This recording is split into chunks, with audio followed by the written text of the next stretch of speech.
رمضان المبارک قریب ہے۔ ارادہ کیا تھا کہ رمضان سے پہلے کے جو کام ہیں ان پر کچھ روشنی ڈالی جائے تاکہ رمضان آنے سے پہلے رمضان کی تیاری ہو جائے۔ کام سے پہلے کام کی تیاری ہوتی ہے۔ جب کوئی بہت اہم مہمان آنے والا ہوتا ہے تو اس کے آنے سے پہلے انتظام کیا جاتا ہے، اسے کہاں بٹھانا ہے، کہاں سلانا ہے، کہاں نہلانا ہے، واش روم کہاں ہے، کھلانا کیا ہے، کس طرح سے اس کو پروٹوکول دینا ہے۔ آنے کے بعد نہیں ہوتا یہ کام۔ تو رمضان آنے سے پہلے اگر ہم اس کی تیاری کر لیں گے تو اس مہمان کی انشاءاللہ قدر ہوگی، اور عزت دار انسان کو اگر عزت دی جائے تو وہ اس کا بدلہ ضرور دیتا ہے۔ دو قسم کے لوگ ہوتے ہیں نا، ایک احسان فراموش ہوتے ہیں اور ایک وہ ہوتے ہیں جو تھوڑے سے احسان کا بدلہ بھی بہت زیادہ دیتے ہیں۔ احسان فراموش، آپ احسان کرتے رہیں تو ان کی صحت پہ کوئی فرق نہیں پڑتا۔ تو رمضان ایک ایسا مہمان ہے جو احسان فراموش نہیں ہے، بلکہ آپ اگر اس کو عزت دیں گے، اس کا احترام کریں گے، اس کا اکرام کریں گے تو آپ کو بہت نواز کے جائے گا۔ آپ اگر بعض مہمان ہیں نا سادہ چائے پلائیں گے تو وہ آپ کو دودھ پتی پلائے گا،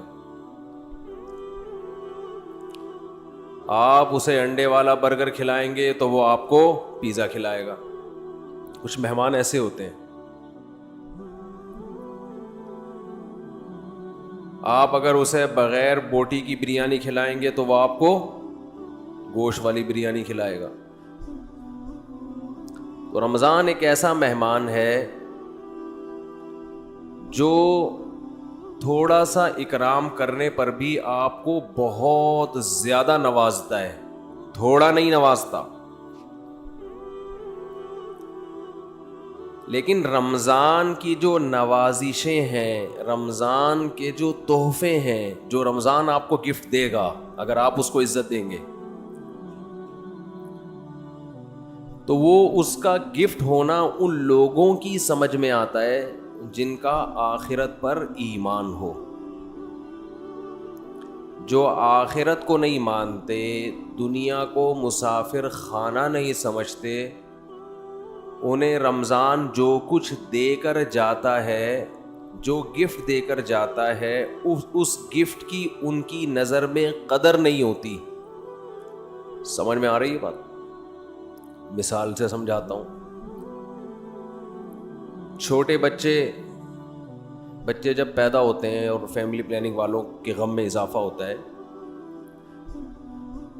تو اکثر رشتہ دار بچوں کو لفافوں میں پیسے دے رہے ہوتے ہیں، کچھ کھلونے دے دیتے ہیں، جھنجھنا پکڑا دیا تو بچے کو جھنجھنا اچھا لگتا ہے۔ لیکن اگر کسی رشتہ دار نے 5,000 کا نوٹ بچے کو پکڑا دیا، بچے کو وہ سمجھ میں نہیں آتا، حالانکہ وہ جھنجھنے سے زیادہ مہنگا ہے اور اس میں ہزاروں جھنجھنے آ سکتے ہیں۔ لیکن بچہ اپنی حماقت اور بے وقوفی کی بنیاد پر 1-2 روپے والی ٹافی کو تو قدر کی نظر سے دیکھتا ہے، وہ 5-5 ہزار کے نوٹوں کو قدر کی نظر سے، وہی بات جواب آنا چاہیے نا، وہ 5-5 ہزار کے نوٹوں کو قدر کی نظر سے نہیں دیکھتا، کہتے یہ تو ایسا ہی ہے، کھائے گا اس کو۔ تو اس میں اس 5,000 کے, ابھی تک تو 5,000 کا نوٹ ہے, میرا خیال ہے 50,000 کا نوٹ بھی عنقریب آنے والا ہے. جس حساب سے معیشت ڈاؤن ہو رہی ہے تو 50,000 کا نوٹ بھی عنقریب آ جائے گا.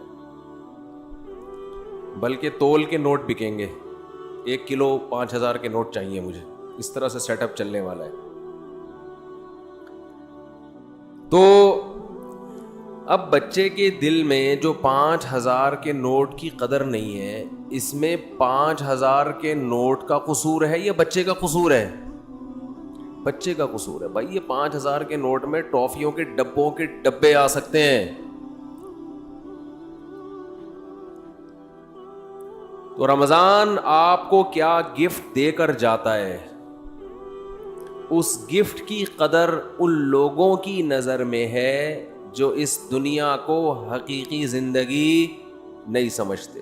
جو اس کو اصل سمجھتے ان کی نظر میں رمضان ٹینشن کے علاوہ کچھ بھی نہیں ہے, خام خواہ کی ٹینشن ہے.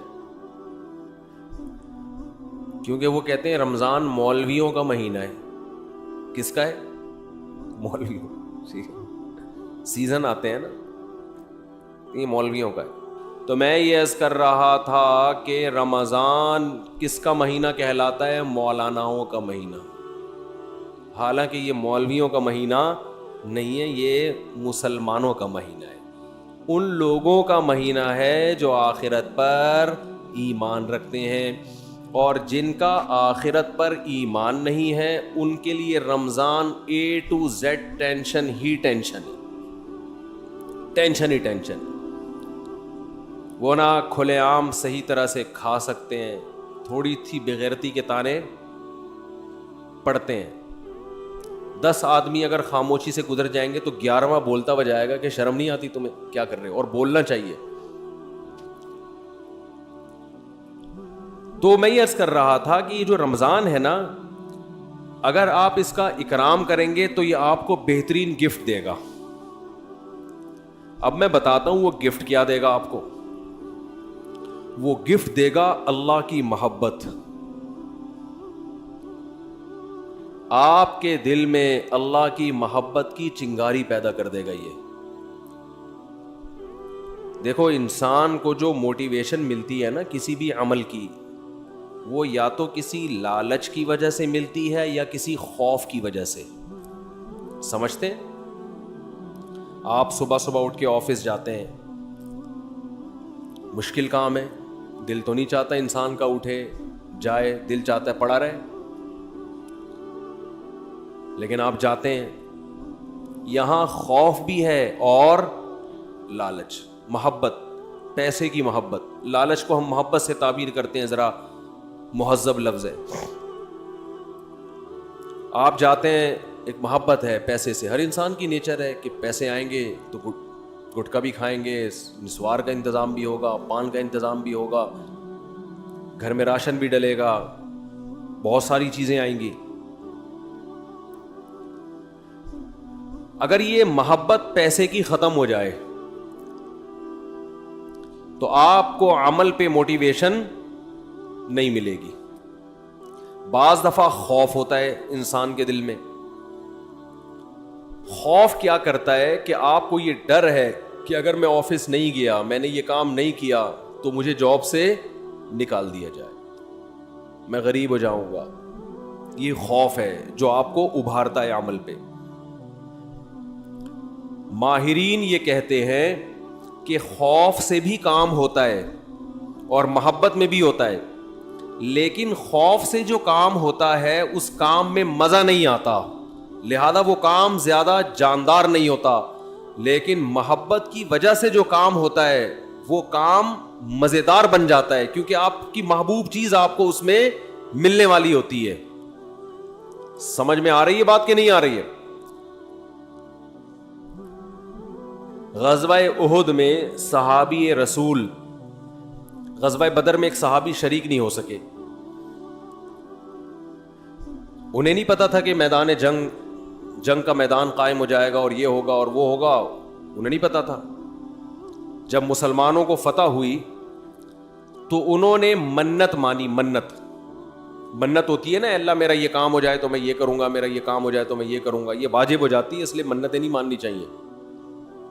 لوگ کہتے ہیں نا اللہ میرا فلاں کام ہو گیا تو میں اتنے روزے رکھوں گا, اتنا صدقہ کروں گا, وہ فرض ہو جائے گا آپ کے اوپر, اس لیے ویسے ہی دعا مانگ لیا کریں اللہ سے. بعض لوگ اتنی اونچی اونچی منتیں مان لیتے ہیں پھر ان سے پوری ہوتی نہیں ہے.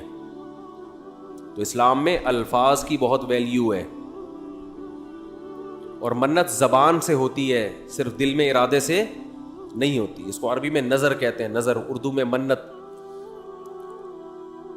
تو ان صحابی کو غزوہ بدر میں شرکت کا موقع نہیں ملا تو انہوں نے منت مانی, نظر مانی کہ اے اللہ اگر دوبارہ کوئی میدان جہاد گرم ہوا تو میں ایسی بہادری سے لڑوں گا, لَيَرَيَنَّ اللَّهُ مَا أَصْنَعُ, اللہ دیکھے گا کہ میں کیا کرتا ہوں. بظاہر یہ تکبر والے الفاظ ہیں, بظاہر یہ الفاظ کیا ہیں؟ تکبر والے, کہ اللہ دیکھے گا کہ میں کیا کر کے دکھاتا ہوں. لیکن بعض جملے الفاظ کے اعتبار سے تکبر والے ہوتے ہیں مگر حقیقت میں وہ ایک ناز کی کیفیت ہوتی ہے, ناز, کہ اللہ میں وہ کچھ کروں گا کہ تو بھی دیکھے, خوش ہو جائے گا, تو ایسا کر کے دکھاؤں گا بہادری. جب غزوہ احد میں مسلمانوں کے قدم اکھڑے ہیں, ان صحابی کو اللہ سے کیا ہوا وعدہ یاد آیا کہ میں نے اللہ سے معاہدہ کیا تھا کہ اللہ میں ایسے بہادری کے جوہر دکھاؤں گا کہ تو دیکھے گا کہ میں کیا کر رہا ہوں. تو یہ کیا کر رہے تھے؟ کھجور کھا رہے تھے نا, تو کھجور کا تھیلا انہوں نے پھینکا اور انہوں نے کہا کہ جنت اتنی قریب ہے میرے اور کھجور کھانے کا وقت بہت طویل ہے, اتنا ٹائم لگے گا اس میں, اف تو بہت دیر ہو جائے گی. اور گئے میدان جنگ میں, بہادری سے لڑے, اتنی بہادری سے لڑے اور شہید ہوئے کہ انگلیوں کے پوروں سے, فنگر پرنٹ سے ان کی بہن نے ان کو پہچانے کہ میرے بھائی کی لاش ہے یہ. قرآن مجید کی آیتیں نازل ہوئیں, من المؤمنین رجال صدقوا ما عاہدوا اللہ علیہ فمنہم من قضى نحبہ ومنہم ینتظر. مومنین میں بعض ایسے بھی ہوتے ہیں کہ اللہ سے جب کوئی معاہدہ کر لیتے ہیں تو اس معاہدے کو پورا کر کے چھوڑتے ہیں, وہ انہی کے بارے میں نازل ہوئی. تو جب ان کو یقین تھا کہ جنت میرے سامنے ہے تو انہیں وہ کھجور تناول کرنا بھی مشکل لگا. یہ خوف کی وجہ سے نہیں لڑ رہے کہ اگر میں نہیں لڑا تو جہنم میں جاؤں گا, بلکہ کس کی لالچ میں لڑ رہے ہیں؟ جنت کی اور اللہ کی محبت میں لڑ رہے ہیں. تو انسان جب خوف کی بیس پہ کام کرتا ہے اس میں جان نہیں ہوتی, اور جب کسی محبت اور لالچ میں کام ہوتا ہے تو اس کام میں اس کی کوالٹی بہت شاندار ہوتی ہے. تو اللہ نے ہمیں رمضان کا جو مہینہ دیا, وہ مہینہ اگر آپ اس مہینے کا اکرام کریں گے تو وہ مہینہ آپ کے اندر اللہ کی محبت پیدا کر دے گا. اور جب انسان کے دل میں محبت پیدا ہوتی ہے تو محبوب کے حکم کو فالو کرنا مشکل نہیں اور آسان بھی نہیں بلکہ مزیدار بن جاتا ہے. 3 درجات ہوتے ہیں نا, حکم کی اتباع کرنا مشکل, اور اس سے اوپر کیا ہے؟ مشکل ختم ہو گئی, نہ مزیدار ہے نہ مشکل ہے. لیکن اس سے اوپر کا درجہ کیا ہے کہ حکم پر عمل کرنا کیا بن گیا؟ مزیدار بن جائے گا. یہ کیفیت انسان کی ہو جاتی ہے. تو اگر آپ رمضان کا حقیقی معنوں میں اکرام کریں گے تو رمضان آپ کو اللہ کی محبت کا گفٹ دے کے جائے گا. وہ کیسے؟ زبان آج بہت خشک ہو رہی ہے, پانی نہیں ہے یا موسم میں شاید خشکی ہے, کچھ ایسا سیٹ اپ ہے, موسم میں خشکی ہے میرا خیال. تو رمضان جو ہے آپ کو اللہ کی محبت کا, جزاک اللہ, اتنا یک ٹھنڈا پانی بس کافی ہے, یہ گرم نہیں ہے, سادہ. پہلے ہی گلا ہمارا بیٹھا رہتا ہے, اوپر سے اور بٹھا دیں. تو اللہ کی محبت کا گفٹ دے کے کیسے؟ انسان کی یہ نیچر ہے, یہ فطرت ہے کہ وہ جس کے لیے قربانی دیتا ہے نا, جس کے لیے, تبلیغ والے کہتے ہیں نا, جس چیز پہ جان مال اور وقت خرچ ہوتا ہے انسان کے دل میں اس کی ویلیو پیدا ہو جاتی ہے. ایک غریب آدمی جو رکشہ چلاتا ہو, سارا دن پسینہ بہاتا ہو, اس کو جو دہاڑی یا جو اجرت ملتی ہے اس اجرت کو وہ بڑی احتیاط سے خرچ کرتا ہے. اور ایک آدمی وہ ہے جس کے ابا کا انتقال ہوا اور 6 رکشے اس کو وراثت میں مل گئے. ایسا بھی ہوتا ہے نا, وہ ان رکشوں کی ایسی کی تیسی, باپ کا مال سمجھ کے لوگ کہتے ہیں نا اڑا رہا ہے, خود تو محنت کی نہیں ہے, ابا سے وراثت میں ملا ہے, اڑا دیتا ہے انسان. تو ہمیں جو ایمان کی نعمت ملی ہے یہ وراثت میں ملی ہے, اس میں ہمارا خون پسینہ, بولو نا کیا ہو گیا, نہیں بہا.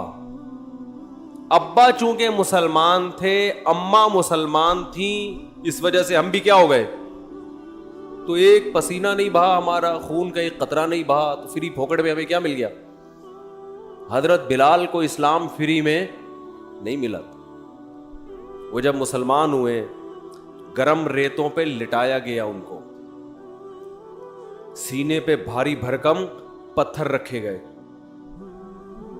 کیا اللہ نے کچھ لوگ کیسے خاندانی بنائے, وہ نظریات کو فالو کرتے ہیں, وہ کلچر کو فالو نہیں کرتے. حضرت بلال کو کیا مل رہا تھا اس میں, اچھی والی زندگی گزر رہی تھی, غلام تھے وہ, تو حبشی لوگ غلام ہی ہوا کرتے تھے عربوں کے, کھانا پینا مل رہا تھا, ایک ٹینشن.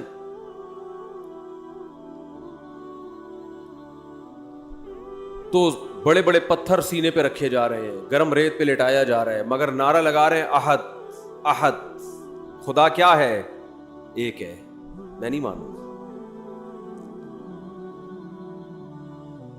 کیسے ویژنری, کیسے نظریاتی. خباب ابن ارت رضی اللہ تعالی عنہ رسول اللہ صلی اللہ علیہ وسلم کے پاس آئے مکہ میں, وَهُوَ مُتَوَسِّدٌ لَهُ متوسد ببرد لہ او کما قال, کہ آپ صلی اللہ علیہ وسلم کی چادر تھی, اس سے آپ صلی اللہ علیہ وسلم کوہنی پہ سر رکھ کے لیٹے ہوئے تھے. لوگ کہتے ہیں مسجد میں سونا منع ہے, ایسی ہمارے علم میں کوئی حدیث نہیں ہے. مسجد میں سونا جائز ہے, البتہ مسجد کو سرائے بنا لینا سونے کی جگہ, سارا محلے کو جہاں جگہ نہیں مل رہی تو کہاں کے سو رہا ہے مسجد میں, یہ غلط ہے. نماز کے لیے آئیں مسجد میں آپ, اور اگر کوئی آیا نماز کے لیے سستانے کے لیے ذرا لیٹ بھی جائے تو اللہ کی طرف سے کوئی پابندی نہیں, آئیں نماز کے لیے. ہاں یہ نہ ہو کہ سرائے بنا لیا جائے, مسجد کو ہوٹل بنا لیا جائے کہ جس کو جگہ نہیں مل رہی, گھر میں بیوی سے پٹا ہوا ہے, سارے محلے والے یہاں آ جائیں. لیکن بذات خود جائز ہے مسجد میں سونا. اور اگر اکا دکا کبھی کوئی مسجد میں آ بھی جائے صرف سونے کے لیے تو بھی کوئی ناجائز نہیں ہے. ناجائز اس وقت ہوگا جب اس کو عام معمول لوگ بنا لیں. حضرت علی رضی اللہ تعالی عنہ کی کچھ ناراضی ہوئی حضرت فاطمہ سے, میاں بیوی میں ہوتی ہے, تو آپ صلی اللہ علیہ وسلم جب گھر گئے حضرت فاطمہ سے ملے, پتہ چلا بھئی کچھ ناراضی ہوئی ہے, اور حضرت علی مسجد چلے گئے. تو وہاں حضرت علی مٹی میں لیٹے ہوئے تھے, آرام کر رہے تھے. اسی پہ آپ صلی اللہ علیہ وسلم نے فرمایا یا ابا تراب, اے مٹی والے. تو اسی کے بعد حضرت علی اپنی کنیت کیا کہتے تھے, ابو تراب. تو اس سے پتہ چلتا ہے کہ اگر کوئی مسجد میں آ کے لیٹ جائے تو اللہ کی طرف سے کوئی پابندی نہیں ہے. لیکن یہ ضرور ہے کہ لوگ اس کو ایسا نہ ہو کہ سارے محلے والے لیٹے ہوئے, یا لیٹنے کی جگہ ہی بنا لی. کبھی کبھار ہو جاتا ہے انسان سے. مسجد والے بعض دفعہ بہت سختی کرتے ہیں. اب سفر میں جب ہم چلتے ہیں, نمازیں پڑھتے ہیں سفر کے دوران, بعض دفعہ انسان 2 رکعت پڑھی ظہر کی, تھوڑا سستانے کے لیے لیٹ گیا تو وہ ڈنڈا لے کے کھڑا ہوا ہوتا ہے, نکلو یہاں سے, پھر گالیاں بھی دے رہے ہوتے ہیں. وہی واقعہ پھر یاد آتا ہے مجھے, ایک آدمی کی بھینس مسجد میں آ گئی تو مولوی صاحب پکڑ کے ڈنڈے سے مارنے لگے. تو دیہاتی جس کی بھینس تھی وہ بھاگتا ہوا آیا, کہہ رہا ہے مولوی صاحب بے زبان جانور ہے, اس کو مار رہے ہو, کبھی مجھے دیکھا آپ نے مسجد میں؟ یہ تو بے عقل بے زبان ہے, غلطی سے مسجد میں آ گیا, اس کو کیوں مار رہے ہو؟ میں آؤں عقل مند ہوں, مجھے مارو تو سمجھ میں بھی آتا ہے, اس بیچارے کو کیوں مارو, اس کا کیا قصور ہے. تو ایسا مسجدوں کا ماحول بنا لیا کہ کوئی آئے نہیں مسجد میں, تو اتنی سختی نہ کریں. تو کہاں سے کہاں بات چلی جاتی ہے یار. تو آج ویسے بھی کھوپڑی سیٹ نہیں ہے میری جی, کھوپڑی سیٹ آرام نہ ہونے کی وجہ سے نہیں ہے, ویسے کھوپڑی سیٹ ہے الحمدللہ. تو رمضان کی بات چل رہی تھی.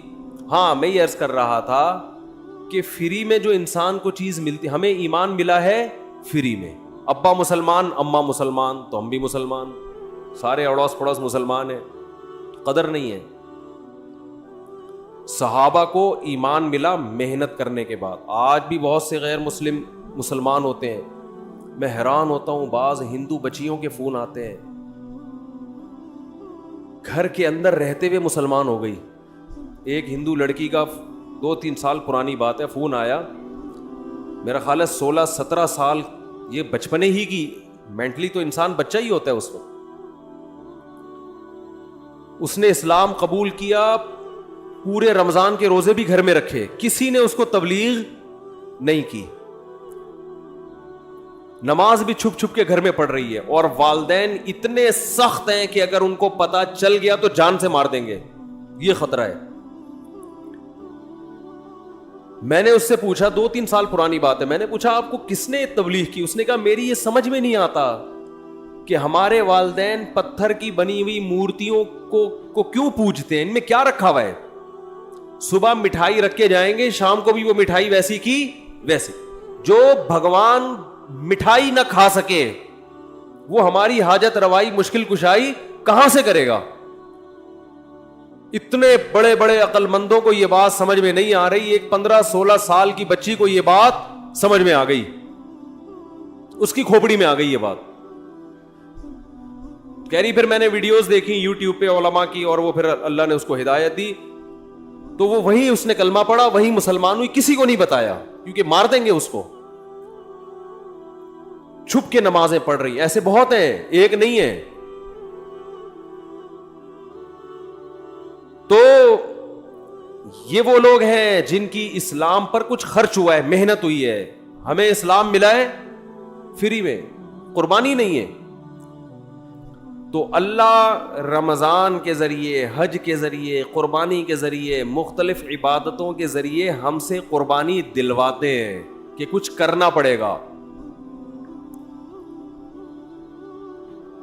سورہ عنکبوت میں اللہ نے کیا فرمایا کہ تم یہ سمجھتے ہو کہ تم جنت میں داخل ہو جاؤ گے, وَهُمْ لَا يُفْتَنُونَ, تمہیں آزمایا نہیں جائے گا. ایسا نہیں ہو سکتا, اللہ آزمائے گا. تو آزمانے کے طریقے نماز بھی ہیں, آزمانے کے طریقوں میں زکوٰۃ, صدقات و خیرات بھی ہے. آزمانوں کے طریقے میں ایک طریقہ کیا ہے؟ رمضان بھی ہے.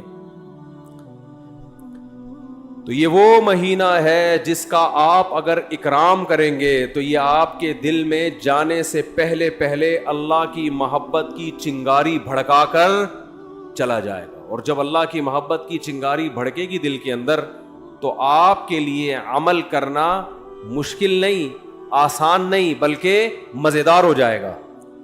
کیونکہ محبوب کی خاطر قربانی دینے میں انسان کو مزہ آتا ہے, بشرطے کہ اس کو پتا ہو کہ میرا محبوب مجھے دیکھ رہا ہے, اس کو یہ پتا ہو. کیسی مسلمانوں کی ترتیب دائیں بائیں ہو جاتی ہے, سب پوری دنیا میں ایک ہلچل مچ جاتی ہے. تو رمضان کا اکرام کیسے کرنا ہے, اس میں 2-4 چیزیں میں آپ کو بتا کے بس بیان کو آج میں ختم کرتا ہوں. سب سے پہلا تو ہے فرض روزے. یہ تو رمضان تو رکن ہے نا, رمضان کے روزے. ابھی سے نیت کریں کہ رمضان کا ایک روزہ بھی قضا نہیں کرنا ہے, کچھ بھی ہو جائے. دیکھو جو سوچ کے روزے رکھتا ہے نا, اس کے لیے روزہ رکھنا مشکل ہے. جو نہ رکھنے کا آپشن ہی ختم کر دے, اس کو پتہ بھی نہیں چلتا پورا مہینہ گزر جاتا. بعض لوگ روزے کے بارے میں سوچتے ہیں رکھوں کہ نہیں رکھوں, ان کے لیے ایک ایک روزہ ٹینشن ہے, ایک ایک روزہ ٹینشن. اور اگر آپ نے یہ عزم کر لیا کہ بھائی میں مسلمان ہوں, نو کا آپشن میرے پاس نہیں ہے, تو پتہ ہی نہیں چلتا. ویسے ایک روزہ رکھو کتنا مشکل کام ہے. بھائی ہم لوگوں سے کو بتاتے ہیں پیر اور جمعرات کا روزہ سنت ہے, اچھا خاصا ٹینشن ہوتی ہے کیونکہ سنت ہے نا, فرض تو نہیں ہے, رکھیں نہیں رکھیں ایک ٹینشن, رکھنے کے بعد بھی بعض دفعہ آدمی سوچ رہا ہوتا ہے یار نہ رکھتا تو اچھا تھا. بعض دفعہ یہ بھی وسوسے آنا شروع ہوتے ہیں شیطان کی طرف سے. لیکن جو کام کرنا ہی کرنا ہے تو اس میں انسان فارغ ہو جاتا ہے کہ بھائی یہ اس میں ٹینشن ختم ہو جاتی ہے. تو یہ نہ سوچیں کہ میں کتنے رکھوں گا. خواتین کے جو ایام ہوتے ہیں نا مینسز کے, ان ایام کی حفاظت, ان کو شمار کرنا عورت پہ فرض ہے. یہ خوب سمجھ لیں. آج کل یونیورسٹیوں میں اچھا یہ جو راکٹ والا مضمون تھا نا, یہ بھی میں چھوٹی سی بات بتا دوں کہ یہ جو مسلمان علماء کا اس سے تعلق نہیں ہے کہ آپ چاند پہ پہنچنے کے نہیں پہنچ رہے, اس کا ہماری یونیورسٹیوں سے تعلق ہے. چاند پہ پہنچنے کے طریقے یونیورسٹیوں میں پڑھائے جاتے ہیں, سمجھتے ہو کہ نہیں سمجھتے؟ تو ہونا یہ چاہیے تھا کہ ایک تصویر آ رہی ہوتی, ایک ویڈیو آ رہی ہوتی, جاپان کے سائنسدان یا امریکہ کے سائنسدان چاند پہ پہنچ رہے ہیں, نیچے کراچی اور لاہور یونیورسٹی کی بھی ویڈیو آ رہی ہوتی کہ وہاں بھی سائنسدان لگے ہوئے ہیں, پروفیسر لگے ہوئے ہیں کہ ہم غبارے کو چاند تک کیسے پہنچائیں. چلو پہلا غبارے کا تجربہ کر لیں, پھر راکٹ بھی بھیجیں گے. تو یہ مولویوں کو گالیاں نہ دیا کریں, یہ اپنے سائنسدانوں کو برا بلا کہا کریں, یہ حکمرانوں کو کہا کریں. نہیں آ رہی میرا خیال ہے بات سمجھ میں؟ یہ مولاناؤں کا ہیڈک نہیں ہے کہ چاند پہ جا رہے کہ نہیں جا رہے. اس کی مثال ایسے ہے کہ جیسے کوئی ابھی کرونا کی وبا پھیلی ہوئی ہے نا, کرونا کی وبا پھیلی ہوئی ہے, ڈاکٹر, ایک ویڈیو آ رہی ہے جس میں ڈاکٹر ویکسین تیار کر رہے ہیں, دوسری ویڈیو آ رہی ہے جس میں کربلا کے واقعات بیان ہو رہے ہیں, تیسری ویڈیو آ رہی ہے کہ اس میں 4 شادیوں کا تذکرہ ہو رہا ہے, چوتھی آ رہی ہے. تو اب اس میں لوگ کہہ رہے ہیں مولانا لوگ دیکھو کیا کر رہے ہیں, ادھر وہ کرونا کی ویکسین تیار کر رہے ہیں اور ادھر مولانا لوگ کیا کیا الٹی باتیں کر رہے ہیں. تو بھائی وہ جو ویڈیو, اس میں ایک ویڈیو ایسی بھی آنی چاہیے کہ ہمارے ڈاکٹر بیٹھے ہوئے ہیں کرونا کی ویکسین بنانے کے لیے, تو ہمارے ڈاکٹروں کی سرے سے کوئی ویڈیو آ ہی نہیں رہی ہے. تو پھر یہی ہوگا کہ کیلے کا رخ قبلے کی طرف ہے کہ نہیں ہے, پھر تو یہی ہوگا نا کچھ.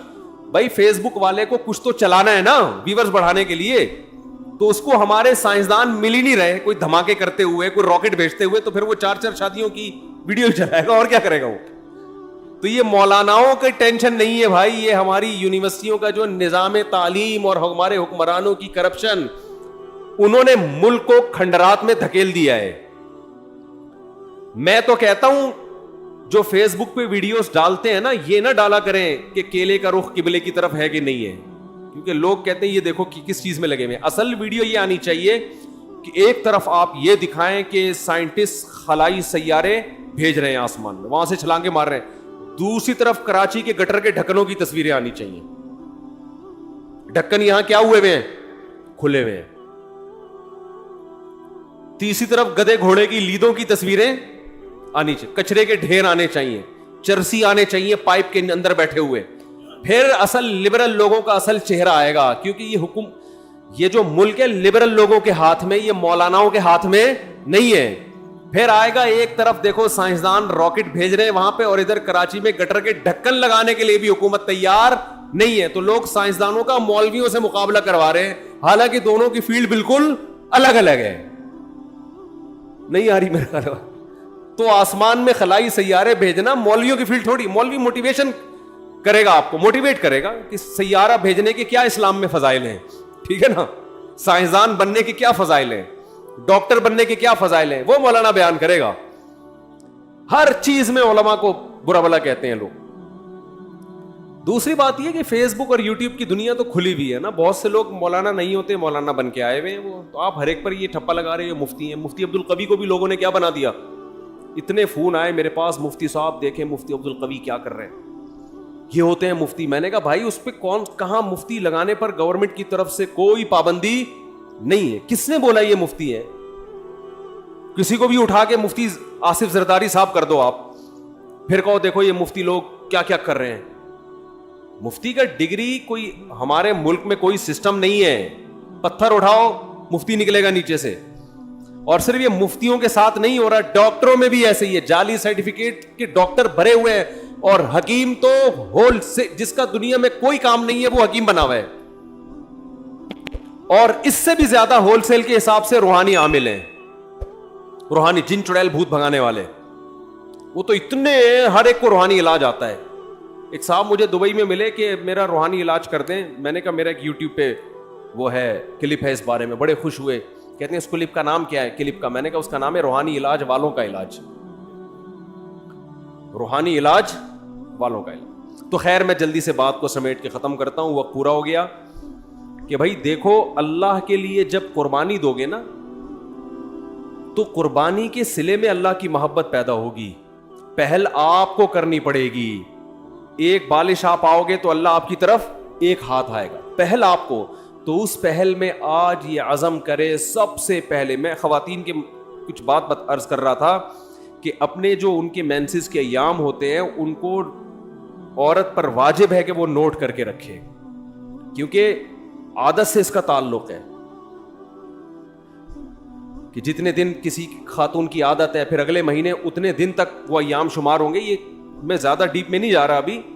تو بہت سی خواتین پاک ہو جاتی ہیں مگر روزہ چھوڑ دیتی ہیں, بہت سی ناپاک ہوتی ہیں مگر روزہ رکھتی ہیں. تو مسائل کا علم ہے ہی نہیں.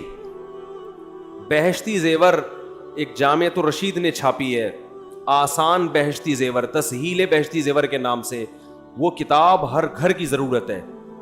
اس میں بہت روز مرہ کے مسائل لکھے ہوئے. ہمارے اہل حدیث حضرات اس پہ اعتراضات کرتے ہیں, تو کسی مسئلے پر اعتراض کریں تو میرے سامنے لے کر آئیں اس کو. سمجھتے ہیں کہ نہیں سمجھتے؟ اعتراض کرنا آسان ہوتا ہے, گورنمنٹ کی طرف سے کوئی پابندی نہیں ہے. ابھی میرا وہ بات ہوئی تھی نا, مناظرہ لوگوں نے نام دے دیا, حالانکہ مناظرہ نہیں تھا. اس میں ہوا یہ تھا کہ وہ یہ بار بار کہہ رہے تھے تقلید یہ ہے, تقلید وہ ہے. میں نے کہا آپ بیٹھیں, پہلے مجھے بتائیں تو آپ کے ہاں تقلید کی ڈیفینیشن کیا ہے. تو میں پہلے لکھوں گا, پھر اگلی نشست میں ہم اس پہ کیا کریں گے, بحث کریں گے. کیونکہ ایسے ادھر ادھر باتیں کرنا بہت آسان ہوتا ہے. تو سامنے بیٹھ کے آپ مجھے ریٹرن لکھ کے دیں, میں پہلے آپ کے دعوے کو سمجھوں گا, آپ کا دعویٰ ہے کیا, پھر ہم اس پہ بحث کریں گے. تو محترم نے دعویٰ یہ بتایا کہ کسی کی کو بلا دلیل فالو کرنا کیا کہلاتا ہے, تقلید, اور یہ حرام ہے, ناجائز ہے. تو میں نے کہا کسی کی بھی تقلید و حرام ہے؟ انہوں نے کہا کسی کی بھی تقلید و حرام ہے. وہ موجود ہے, ریکارڈ ہے. تو میں نے ان سے کہا کہ اچھا کوئی تابعی اگر صحابی کی تقلید کرتا ہے, بغیر دلیل ان کی بات کو مانتا ہے, تو یہ بھی حرام ہے. اب وہ یہاں کی بات کو انہوں نے کیا شروع کر دیا, گھمانا. وہ کہہ رہے ہیں کہ وہ بھئی آپ نے خود ہی دعویٰ کیا, یا تو آپ دعوے سے رجوع کرو, میں تو موقع دے رہا ہوں آپ کو دعوے سے رجوع کرنے کا, میں کوئی بحث تھوڑی کر رہا ہوں آپ سے. آپ کہہ دو بھائی مجھ سے تھوڑی سی مسٹیک ہوئی تھی تقلید کی ڈیفینیشن کرنے میں, بلکہ اصل میں یہ نہیں بلکہ یوں ہے. تو میں نے کہا تو حدیث کی کتابوں میں بہت سے فتوے ہیں, صحابہ کے تابعین نے آ کے مسئلہ پوچھا, انہوں نے جواب دے دیا, وہ چلے گئے, نہ انہوں نے دلیل پوچھی نہ انہوں نے دلیل بتائی.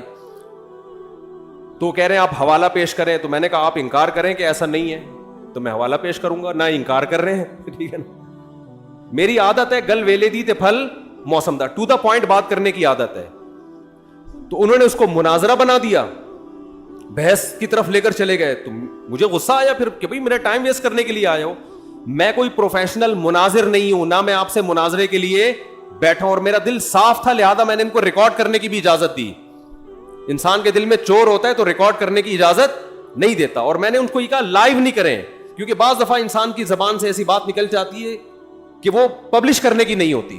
لیکن انہوں نے خیر اس کو لائیو بھی چلایا, اور جو کچھ ہوا سب کے سامنے ہے. تو گل ویلے دی پھل موسم دا, ٹو دا پوائنٹ بات ہونی چاہیے. تو وہ یہ سمجھ رہے تھے شاید میں ان کو نیچا دکھانا چاہتا ہوں. نہ میں نیچا دکھانا چاہتا ہوں بھائی, میں آپ سے آپ کا دعویٰ سمجھنے کی کوشش کر رہا ہوں کہ آپ کا تقلید کے بارے میں موقف کیا ہے. وہ کہنے تفسیر کی فلاں کتاب میں یہ لکھا. بھائی تفسیر کی کتاب میں کیا لکھا ہے یہ تو مفسر کا موقف ہے نا, میں تو اہل حدیث کا موقف پوچھنا چاہتا ہوں, آپ کا موقف کیا ہے. تو آج کا جو دور ہے نا حق کو سمجھنے کا نہیں ہے, بس ایک دوسرے کو نیچا دکھانے کا وہ ہے. تو بات کیا چل رہی تھی یہ, ہاں میں یہی کہہ رہا تھا یہ جو بہشتی زیور کتاب ہے نا مسائل کی, یہ گھر میں رکھیں. یہ بہت ہندوستان میں اس کتاب کو اللہ نے جتنی مقبولیت عطا فرمائی ہے اتنی مقبولیت کسی دوسری کتاب کو نہیں ملی ہے. جہیز میں خواتین کو یہ کتاب دی جاتی تھی تو جامعۃ الرشید نے آسان کر کے چھاپی ہے. اور اگر کوئی اہل حدیث حضرات کہتے ہیں یہ غلط ہے, یہ قرآن و سنت کے خلاف ہے, تو مجھے بتائیں کون سا مسئلہ قرآن و سنت کے خلاف ہے, میں اس کا جواب دوں گا انشاءاللہ. اور پھر ان سے کہیں کہ آپ ایک ایسی کتاب لے کر آئیں جو قرآن و سنت کے موافق ہو. آپ تو مسائل کی کتاب لکھیں نا, آپ کی تو کوئی ہے ہی نہیں اس طرح کی. یہ فوراً جواب میں کہتے ہیں ہماری کتابیں یہ جو ابو داؤد اور بخاری ہماری ہیں. تو آپ بخاری اور ابو داؤد گھر میں رکھیں اور روز مرہ کے مسائل آپ اس سے نکالیں, آپ کو نہیں ملیں گے. تبھی تو علماء کتابیں لکھتے ہیں کہ آسان کر کے قرآن و سنت کی روشنی میں مسائل کا علم کو ایک جگہ جمع کر دیا جائے. تو آپ لکھ لیں کوئی کتاب, آپ بخاری مسلم سے ہی لکھ لیں, نہ خود لکھ رہے ہیں نہ لکھی بھی کتاب, کیڑے نکالنا ہے بس. ابھی وہ مشہور فتنہ پرست نے کیا کیا ہے, وہ میرا ایک بیان میں ایک نازیبہ الفاظ آئے تھے جس سے میں نے معذرت بھی کی کہ وہ ہے نا مفسرین کے بارے میں نے کہا, حالانکہ وہ میرا مقصد مفسرین نہیں, ان کے حوالے, کہ آپ بار بار مفسرین کے جو حوالے دے رہے ہیں تو ان حوالوں کا تذکرہ نہ کریں, آپ سے جو سوال پوچھا جا رہا ہے اس کا جواب دیں. تو ایک مشہور زمانہ ہے, انہوں نے کیا کیا, توصیف الرحمان راشدی نے یہ کہا, فلانے نے یہ کہا, سب کے جو اس طرح کی چیزیں ہیں نا نکال کے کلپ بنا کے مارکیٹ میں چلا دیا. تو علماء کی باتوں کو میں جو اس طرح کی نیگیٹو چیزوں کو اگر آپ کتابوں سے جمع کرنا شروع کریں گے اور تقریروں سے جمع کر کے کلپ بنائیں گے تو اس سے معاشرے میں جوڑ پیدا نہیں ہوگا بلکہ توڑ پیدا ہوگا. یہ بالکل ایسے ہی ہے جیسے آپ سب کی دعوت کریں اور آپ بولیں تمہارے ابا نے فلاں سن میں یہ غلط کام کیا, تمہارے چاچا نے فلاں سن میں یہ غلط کام کیا, تمہارے ماموں نے فلاں سن میں یہ غلط کیا, اور تمہاری پھپھو ایک دفعہ پکڑی گئی تھی بھاگ کے, پھر آئی تھی توبہ کر لی تھی لیکن پکڑی گئی تھی, اور تمہاری خالہ کو بھی میں نے دیکھا ہے ٹکٹکی باندھ کے تمہارے چاچو کو دیکھ رہی تھی. یہ سارا کر کے آپ نے ایک دسترخوان پہ سب کو دعوت کی اور یہ کلپ چلا دی اور کہا میں جوڑ پیدا کرنے کے لیے یہ کام کر رہا ہوں, میرا مقصد امت میں توڑ نہیں ہے. واڑے واہ, خدا کی قسم مزہ آ گیا. تو بعض لوگوں کا یہ کام ہے, فلاں بزرگ نے اپنی کتاب میں یہ لکھا, فلاں بزرگ نے اپنی کتاب میں یہ لکھا, فلاں بزرگ نے اپنی کتاب میں یہ لکھا, فلاں دیوبندی نے اپنی کتاب میں یہ, فلاں بریلوی نے تقریر میں یہ کہا, فلاں اہل حدیث نے تقریر میں یہ کہا, فلاں نے, اور وہ اتنا ملغوبہ بنا کے سب علماء سے لوگوں کو بدگمان کر کے کہا کہ میرا کام امت میں جوڑ پیدا کرنا ہے, میں فرقہ پرستی اور توڑ کو کبھی پنپنے نہیں دوں گا. خدا کی قسم اس سے بڑا لطیفہ دنیا میں کوئی ہو نہیں سکتا. مثبت چیزوں کو ہائی لائٹ کیا جاتا ہے, ہر انسان سے غلطیاں ہوتی ہیں, ہر انسان سے. علماء اس بارے میں ایک اصول بیان کرتے ہیں کہ آدمی غلط ہو, آدمی غلط ہو, پھر اگر وہ صحیح بات بھی کرے تو اس کی وجہ سے متاثر مت ہو. جیسے غامدی صاحب نے اسلام کا بیڑا غرق کر دیا, دو چار اچھی باتیں بھی کرتے ہیں, وہ جنت جہنم کی بھی تھوڑی سی باتیں کر لیتے ہیں, لیکن ویسے پورا انہوں نے پردہ کے بھی دھجیاں اڑا دیں, عدت کے حکام کی دھجیاں اڑا دیں, داڑھی کا انکار کر دیا, اور پتہ نہیں کیا کیا. دو چار باتیں اچھی کر لیتے ہیں کہ اللہ کا وجود ہے, اللہ کی توحید ہے, ملحدوں کے خلاف تقریریں بھی ان کی ملتی ہیں. اور بعض دفعہ بندہ کیا ہوتا ہے, صحیح ہوتا ہے لیکن اس سے غلطیاں ہوتی ہیں.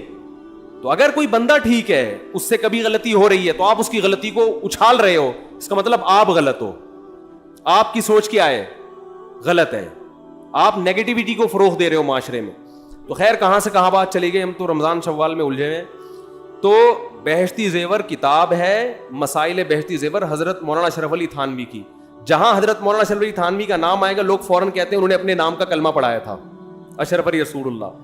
میں ممبر پہ بیٹھ کے دعوے سے کہتا ہوں انہوں نے کبھی اپنے نام کا کلمہ نہیں پڑھایا. اس کے میں ویڈیو ریکارڈنگ میں جواب دے چکا ہوں, اور اس جواب کا جو جواب آیا ہے نا وہ ادھورا آیا ہے, اس میں میری پوری اعتراضات کا جواب دیا نہیں گیا ہے. اس لیے میں کہہ رہا ہوں ایک دفعہ سامنے بیٹھ کے میں محترم سے اشکال کر لوں گا کہ حضرت اشرف علی تھانوی جو کلمہ پڑھوایا ہے اس کی حقیقت کیا ہے. میں سامنے بیٹھ کے میں مناظرہ نہیں کروں گا, بحث بھی نہیں. جیسے لوگوں کو اجازت ہوتی ہے نا سوال پڑھنے کی, بھائی محترم کی مجلس میں لوگوں کو اجازت ہے کہ سوال پڑھ کے سناتے ہیں, تو ہمیں بھی تو اجازت دو نا. میں نہیں پڑھ سکتا تو میرا کوئی نمائندہ چلا جائے گا, وہ جا کے آپ کی خدمت اقدس میں سوال پڑھ لے گا. آپ کا ظرف اتنا بھی نہیں ہے کہ آپ کسی کو آپ کی مجلس میں سوال پڑھنے کی اجازت دے دو. ہم نے تو یہاں کھلی اجازت دی ہوئی ہے نا, بیان کے بعد سب کو اجازت ہے سوال پوچھنے کی. تو حضرت مولانا اشرف علی تھانوی نے اپنے نام کا کلمہ نہیں پڑھایا, وہ غلط حوالے دے رہا ہے, جھوٹ بول رہا ہے. اور اگر پڑھایا ہے کلمہ فرض کر لیں تو پھر وہ مسلمان نہیں ہے, پھر آپ ان کو مسلمان کیوں کہہ رہے ہو؟ جو آدمی یہ دعویٰ کرے کہ مولانا اشرف علی تھانوی نے اشرف علی رسول اللہ کا کلمہ پڑھوایا ہے, کیا وہ مسلمان ہو سکتا ہے جو یہ کلمہ پڑھوائے؟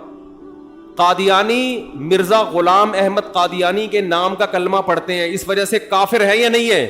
تو میں یہ کہتا ہوں پھر یہ منافقت کیوں کرتے ہو کہ ایک طرف کہتے ہو حضرت مولانا اشرف علی تھانوی نے اپنے نام کا کلمہ بھی پڑھوایا اور دوسری طرف آپ ان کو مسلمان بھی کہتے ہو. یہ پھر منافقت ہے. جو اپنے نام کا کلمہ پڑھوائے وہ بزرگ تو دور کی بات وہ مسلمان نہیں ہو سکتا. تو آپ ایک دعویٰ کرو پڑھوایا کہ نہیں پڑھوایا, اور اگر آپ کہتے ہو کہ پڑھوایا ہے مگر وہ پھر بھی مسلمان ہے تو پھر کیوں مسلمان ہے, اس کی تعویل کیا کرتے ہو آپ, تو وہ تعویل آپ کر کے بتاؤ آپ.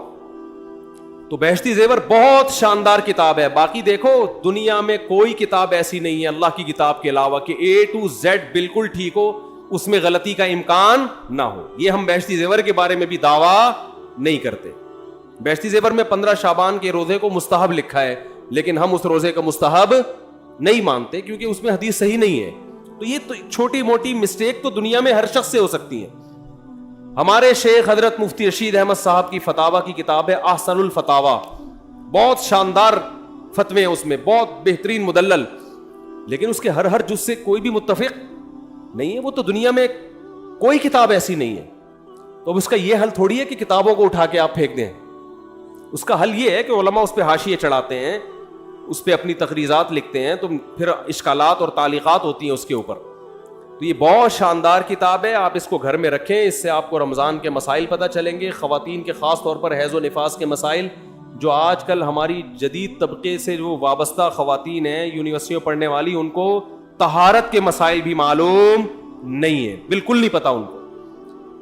تو رمضان کا پہلا خاندانی کام آپ نے کیا کرنا ہے بھائی, جلدی سے بات کو ختم کر رہا ہوں میں, ایک روزہ بھی نہیں چھوڑ, یہ آپشن ہی ختم, چاہے سحری میں آنکھ کھلے یا نہیں کھلے, اس سے روزے آسان ہو جائیں گے, ورنہ ٹینشن. دوسرا کام خاندانی کیا کرنا ہے, تراویح کی نماز. کیا کام کرنا ہے بھائی, اور تراویح 20 رکعتیں ہیں, 8 رکعتیں بولو نہیں. حضرت عمر سے 2 روایتیں, ایک 8 والی اور ایک 20 والی, کہ حضرت عمر نے کتنی دیکھو نبی صلی اللہ علیہ وسلم نے تراویح کی کتنی رکعتیں پڑھی ہیں, کوئی بے غبار حدیث میں ہمیں اس کا تذکرہ نہیں ملتا. بس اتنا ہے کہ 3 دن پڑھی ہے, بس کتنی پڑھی ہے ہمیں نہیں پتا. یہ ہمیں حضرت عمر کے عمل سے پتا چلتا ہے, کیونکہ حضرت عمر بدعتی بولو نہیں ہو سکتے, کیونکہ انہوں نے جب جماعت سے 20 رکعتیں پڑھائی ہیں حضرت عمر نے, تو اس کا مطلب نبی نے ان 3 دن میں کتنی پڑھی تھی. اور ایک ضعیف روایت میں اس کا تذکرہ بھی ہے کہ نبی نے 20 رکعتیں پڑھی ہیں. تو ضعیف روایت کی تائید جب خلفائے راشدین کے عمل سے ہو گئی تو وہ ضعیف بھی عملاً کیا بن گئی, صحیح بن گئی ہے وہ. تو حضرت عمر سے 2 ہیں, 8 بھی اور 20 بھی.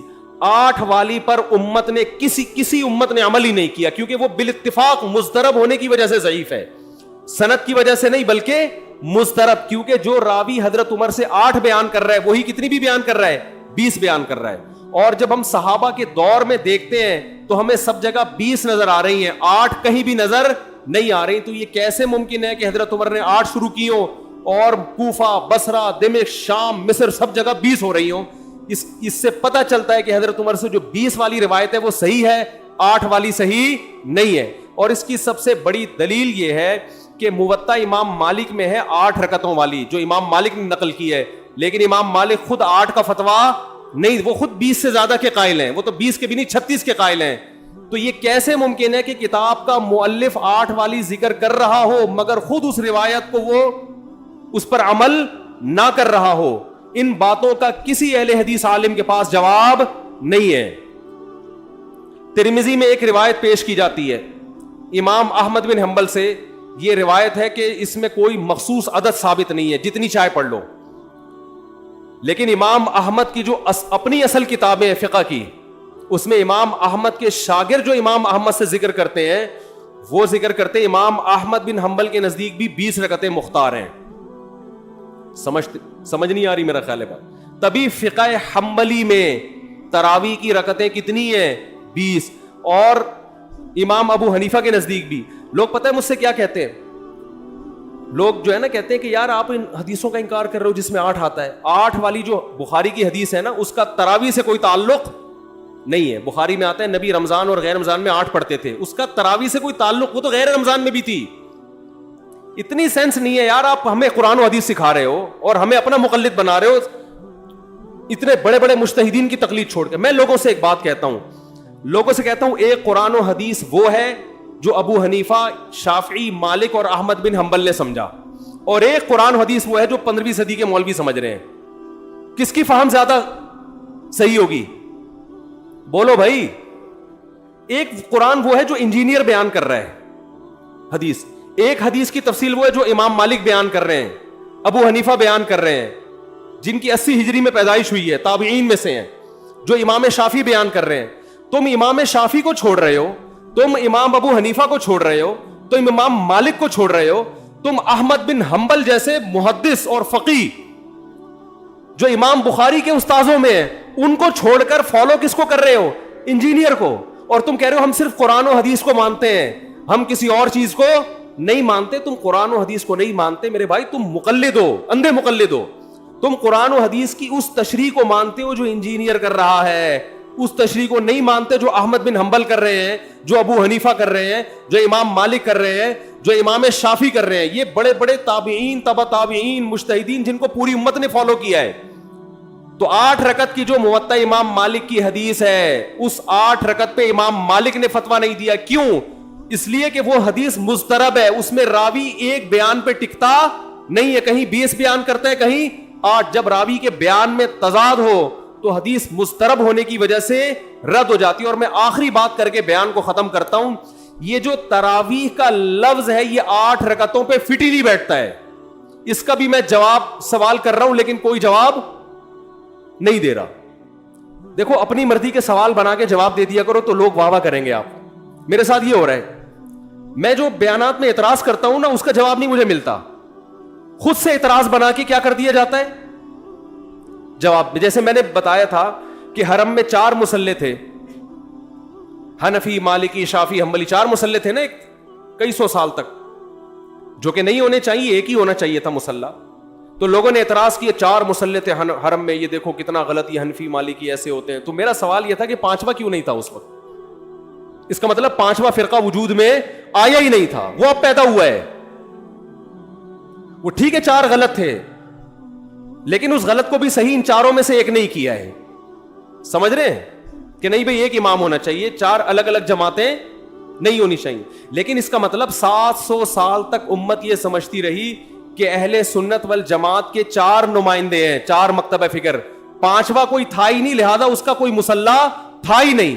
تو سوال یہ تھا, لیکن جب سوال یہ پوچھا جائے تو ایسے جواب ملتا ہے کہ وہ سوال ہی پی جاتے ہیں. سوال یہ جواب یہ دیا کہ غلط ہو رہا تھا, یہ بدعت ہے, اور یہ بدعت ہے, یہ ناجائز ہے. تو ہم کب کہہ رہے ہیں کہ صحیح تھا بھائی وہ؟ لیکن یہ پوری دنیا میں نہیں ہو رہا تھا, یہ صرف حرم میں ہو رہا تھا. اور اس کو ختم بھی حنبلیوں نے کیا ہے کہ نہیں جی امام ایک ہونا چاہیے, سارے چاہے حنفی ہو شافعی ہو اس امام کے پیچھے نماز پڑھیں گے. سمجھ میں آ رہی ہے بات کہ نہیں آ رہی؟ تو سوال یہ تھا کہ 700 سال یا 400 سال تک امت کی نمائندگی ان 4 مکاتب فکر نے کی ہے حرم میں, 5ویں نے کوئی اپلیکیشن بھی نہیں دی. اس کا مطلب 5واں تھا ہی نہیں. اور جو آپ یہ مختلف الفاظ بیان کرتے ہو کہ امام احمد بن حنبل اہل حدیث تھے, فلاں میں اہل حدیث تھے, تو امام احمد بن حنبل اگر اس طرح کے اہل حدیث تھے تو پھر امام احمد بن حنبل کے فالوورز کو اہل حدیث کیوں نہیں کہا جاتا ہے, حنبلی کیوں کہا جاتا ہے؟ نہیں آ رہی بات میرا خیال. یہ ایسے ہی ہے جیسے جماعت المسلمین والے کہتے ہیں کہ ہم نبی کے دور سے ہیں, اور پھر بخاری میں دکھاتے ہیں جماعت المسلمین کے الفاظ. او بھائی یہ والی جماعت المسلمین نہیں تھی, یہ تو باقاعدہ آپ نے رجسٹر کروائی ہے 1975 میں. وہ جماعت المسلمین صحابہ کو جماعت المسلمین کہا گیا ہے. تو یہ جو اہل حدیث کا لفظ ہمیں پرانے وقتوں میں ملتا ہے یہ محدثین کے لیے ملتا ہے, یہ کسی مخصوص فرقے کے لیے نہیں ملتا. پھر بھی میں اہل حدیث کو اہل سنت میں داخل سمجھتا ہوں, میں پھر بھی ان کو نہیں کہتا کہ جہنم میں جائیں گے, لیکن میں کہتا ہوں کہ آپ کم از کم اس چند 100 سال پہلے آپ پیدا ہوئے ہیں, آپ کی جماعت وجود میں آئی, ہم پھر بھی آپ کو گلے لگانے کے لیے تیار ہیں, اور ہم صدیوں سے چلے آ رہے ہیں. آپ ہمیں کیا کر رہے ہو؟ آپ ہمیں گمراہ لوگوں میں داخل کر رہے ہو. تو اسلام بہت پہلے بر صغیر میں آیا ہے, جس شکل میں آیا ہے وہی شکل ٹھیک ہے, بات کی چیزوں پر اعتماد نہیں ہوتا ہمیں. تو میں ایک بات کر کے بیان کو ختم کرتا ہوں, یہ جو 8 کا لفظ ہے نا, تراویح کا لفظ ہے, یہ 8 رکعتوں پر صادق بولو نہیں آتا. بہقی کی حدیث ہے اور بھی روایتیں اس بارے میں کہ اسلاف جب تراویح کی نماز پڑھا کرتے تھے, اسلاف سے مراد صحابہ تابعین, تو 4 رکعتوں کے بعد آرام کیا کرتے تھے. تو اس لیے 4 رکعت کو ترویحہ کہا گیا. کیا کہا گیا؟